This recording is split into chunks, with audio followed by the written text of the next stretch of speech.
Salut les geeks et les geekettes, j'espère que vous allez bien. Aujourd'hui, vidéo assez spéciale car je ne vais pas parler d'un film qui est dans l'actualité cinématographique, mais de mes passions et notamment de mes 3 films cultes. C'est-à-dire de 2001 l'Odyssée de l'espace, Sailor et Lula et de La Nuit du Chasseur. J'espère que vous allez apprécier. Allez, on y va.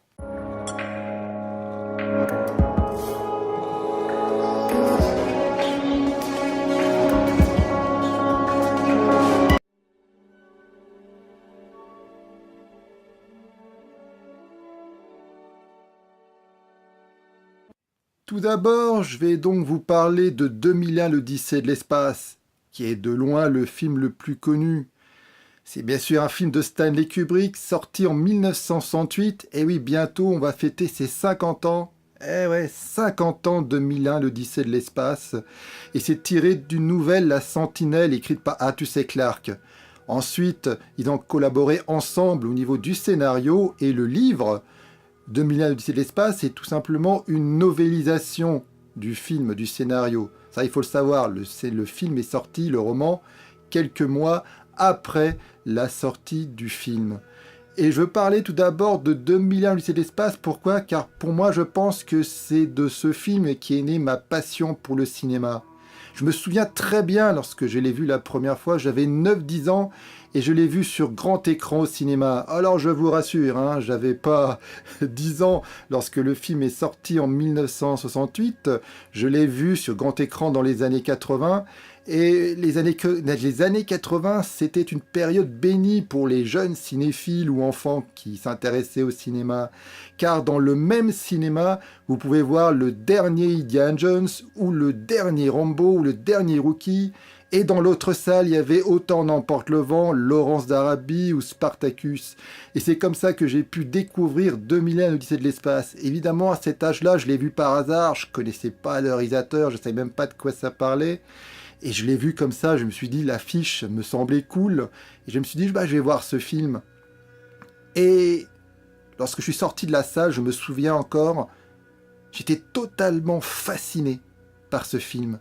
J'étais totalement happé par les images, par l'ambiance, par l'utilisation de la musique classique. Ça m'avait totalement hypnotisé. Je n'arrivais pas à détourner mon regard de l'écran. Alors sincèrement, même si je considère que je suis pas bête, je ne pense pas avoir tout compris. Évidemment, j'avais 9-10 ans et pour dire la vérité, je suis même pas sûr qu'encore aujourd'hui, j'ai tout compris de l'Odyssée de l'espace. Et pour moi, c'est pas grave. C'est pas grave de ne pas comprendre l'intégralité d'un film. Mais ce qui est important, ce sont les émotions qu'on ressent en le voyant. Et 2001 l'Odyssée de l'espace, j'étais totalement ébahi. J'étais subjugué par ce film. Et les images, l'ambiance, ça me parlait tout simplement. Je ne sais pas pourquoi, mais ça me parlait. Je me souviens que j'avais vu ce film avec des amis de mon âge qu'ils avaient bien sûr détesté. Quelques mois auparavant, ils avaient vu l'Empire contre-attaque. Et évidemment, entre l'Empire contre-attaque et 2001 l'Odyssée de l'espace, il n'y avait pas photo pour eux. Le Star Wars écrasait totalement ce film. Il le trouvait chiant, ennuyeux. Mais moi, je ne sais pas pourquoi, j'étais totalement fasciné par les images et j'avais tout simplement adoré ce film. Alors, comme vous le savez, 2001 l'Odyssée de l'espace, c'est fait en... Il y a 4 actes dans ce film, alors je ne vais pas développer, hein, j'imagine que vous connaissez 2001 l'Odyssée de l'espace. Il y a une énorme littérature autour de ce film, c'est fou, il y a des livres, des articles, enfin c'est dingue ce qu'on a écrit sur 2001 l'Odyssée de l'espace. Je tiens quand même à rappeler que certaines personnes le considèrent comme une des œuvres artistiques les plus importantes du patrimoine de l'humanité, tout simplement, comme le Requiem de Mozart. C'est vous dire l'importance absolue de ce film, ça dépasse largement le cadre du 7e art. 2001 l'Odyssée de l'espace est vraiment considéré comme une œuvre artistique à part entière et d'une importance capitale. Alors comme vous le savez, c'est un film sur l'évolution, la conscience, sur l'intelligence artificielle, sur la vie extraterrestre et bien d'autres choses encore. Il faut savoir que les effets spéciaux en 1968, c'était inouï, et même encore aujourd'hui, je trouve qu'ils n'ont pas vraiment vieilli. Je trouve que c'est toujours aussi réaliste et immersif. Alors bien sûr, ça a été dépassé aujourd'hui avec Gravity, mais malgré tout, 2001 du l'espace est incroyable au niveau du réalisme, du ressenti je pense que, oui, du ressenti, des sensations qu'on a si on était dans l'espace, quoi. Cette lenteur, c'est ça qui m'hypnotise dans le film, c'est cette lenteur, on avance tout doucement, enfin, c'est ça qui m'avait totalement subjugué en le voyant lorsque j'avais 9 10 ans. Alors bien sûr, je ne me suis pas posé la question, c'est quoi ce monolithe qu'on voit 3 4 fois dans le film. J'ai su bien après que ce monolithe symbolise avant tout la conscience et l'évolution. Il y a d'autres choses que j'ai. L'intelligence artificielle, évidemment, à ce moment-là, je ne connaissais rien. Mais pour moi, je ne sais pas pourquoi ce film restait quand même limpide. Je ne me posais pas beaucoup de questions en le voyant. Alors, qu'est-ce que j'ai compris? Bien sûr, je ne peux pas me souvenir. Lorsque j'avais 9 10 ans, j'étais beaucoup trop jeune. Mais malgré tout, ça reste pour moi ma plus grande expérience cinématographique à ce moment-là. Et j'ai vu plein d'autres films auparavant. Mais 2001 Odyssée de l'espace, je me souviens très bien, c'était un très grand moment de cinéma pour moi. Un film expérimental qui m'avait... J'étais totalement ébahi par ce film. Alors je m'adresse surtout à la jeune génération qui ne l'a peut-être pas vu. Je vous engage vraiment à aller voir 2001 Odyssée de l'espace. L'année prochaine, on fêtera ses 50 ans, c'est sûr qu'il va sortir ce grand écran. Dans ces cas-là, ne le ratez pas. Second film, c'est Sailor et Lula de David Lynch. Palme d'or en 1990 quand même, on a tendance à l'oublier. Eh oui, déjà. Et alors, c'est très bizarre.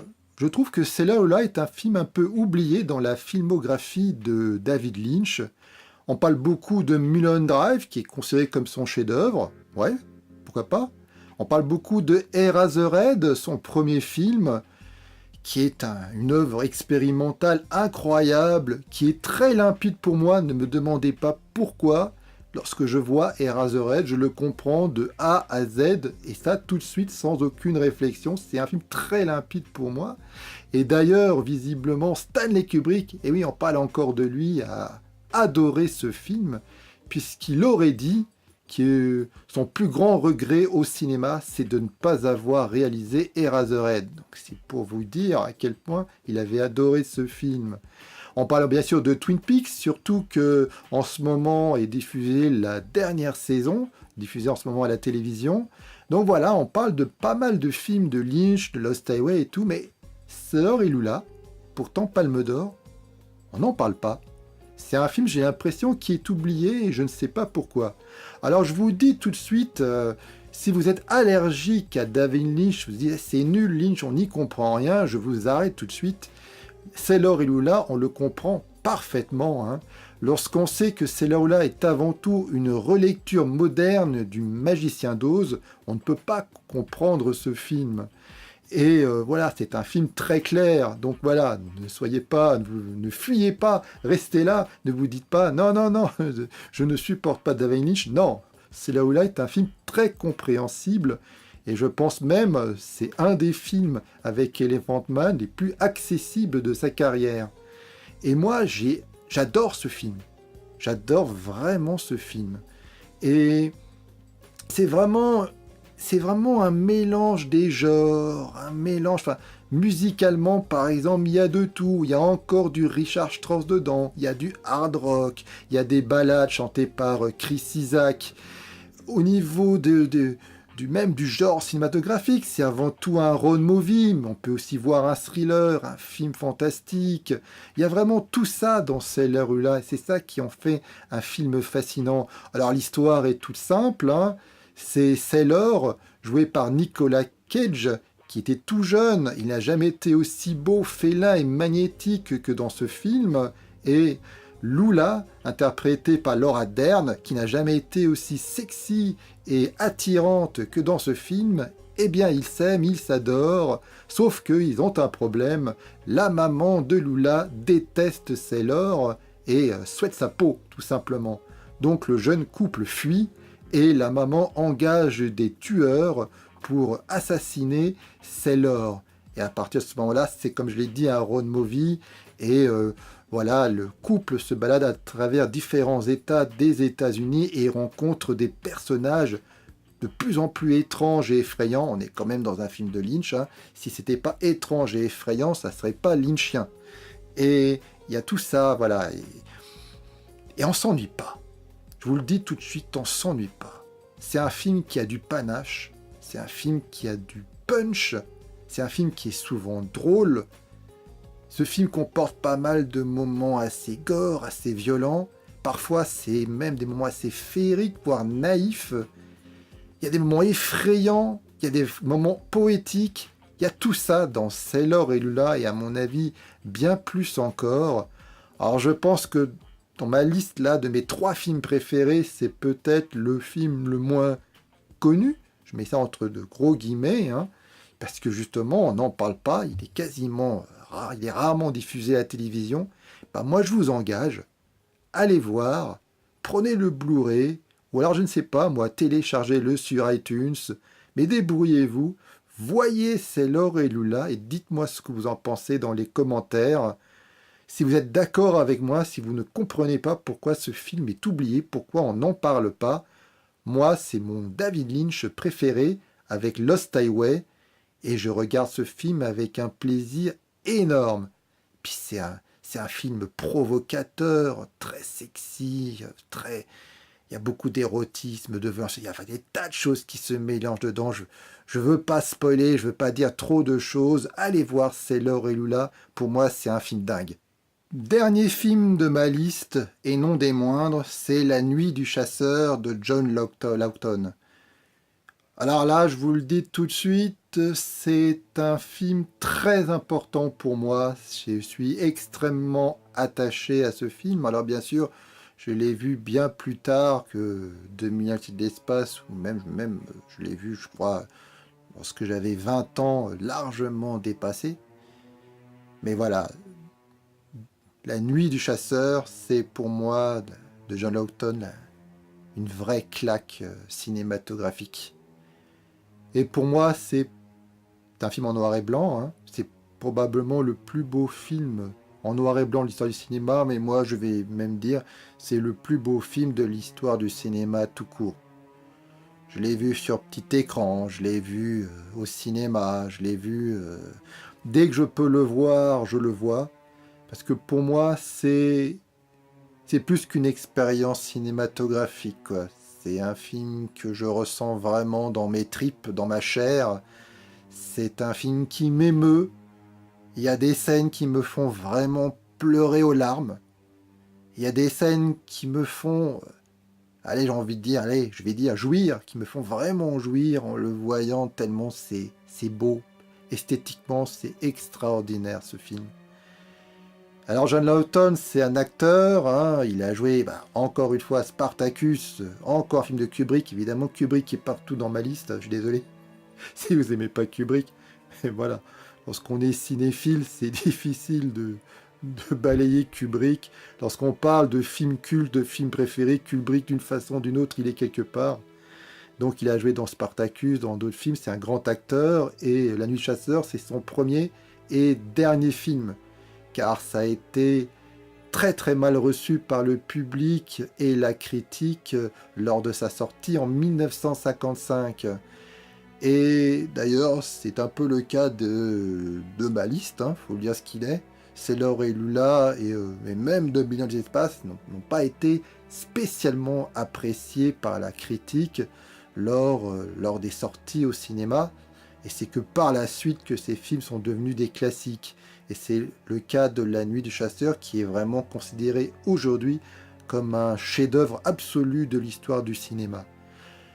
La Nuit du Chasseur, c'est un film inclassable. Alors là, je vous le dis, c'est inclassable. Il y a de tout dedans. Il y a du fantastique, il y a de l'épouvante, il y a de la comédie, il y a du drame, c'est un thriller. Il y a vraiment de tout dans La Nuit du Chasseur. C'est inclassable, c'est vraiment dingue. Et au niveau technique, au niveau de la mise en scène, c'est un film complètement fou, quoi. Il y a des cadrages hallucinants, étranges dans ce film-là, qui rappellent beaucoup. Il faut dire que le réalisateur a visiblement été très influencé par l'expressionnisme allemand, et notamment du film Le cabinet du docteur Caligari. Et voilà, on retrouve vraiment ces cadrages vraiment bizarres qu'il y a dans ce film-là, qui fait que ce film, à certains moments, a une ambiance vraiment très étrange, et donc proche du fantastique. Et puis il y a ce noir et blanc, ce travail du clair-obscur, de l'obscurité, de la lumière qui se rapproche beaucoup du film noir des années 40-50, hein, de ces fameux polars comme Le Faucon Maltais par exemple, ou À quatrième vitesse, tous ces films-là où justement au niveau du noir et blanc, ils jouent beaucoup au niveau de la lumière euh, et de l'obscurité. Et là, dans La Nuit du Chasseur, il y a tout le temps dans ce film, il y a tout le temps un combat, on va dire, dans ce film, j'ai envie de dire, entre la lumière et l'obscurité. Elle est tout le temps présente. À un moment, vous pouvez voir un plan très éclairé qui va être enveloppé par l'obscurité, ou le contraire, un plan très obscur, mais qui va devenir peu à peu lumineux. Car La Nuit des Chasseurs, pour moi, la thématique première de ce film, c'est un combat incessant entre le bien et le mal. Alors l'histoire, bon, l'histoire est assez simple, on va dire. C'est l'histoire d'un prêcheur interprété de façon hallucinante, je pèse mes mots, par Robert Mitchum. Un prêcheur psychopathe, on va se rendre compte peu à peu que c'est un dingue, un schizophrène, et qui tente donc de séduire une femme parce qu'il sait que euh, son fils, le fils de cette femme, connaît la cachette d'un magot, un gros magot, que probablement cet enfant cache, puisque son père est mort, condamné à mort en prison. Il était dans la même cellule que lui, et donc ce prêcheur eh bien, va tout faire pour connaître la cachette du magot, et ainsi gagner je ne sais plus combien de dizaines de milliers de dollars, mais c'est énorme quoi la somme. Et pour cela, il va aller jusqu'à tuer la mère. Il l'aura épousée auparavant. Enfin, je vais pas trop dire, je vais pas trop spoiler non plus dans ce film.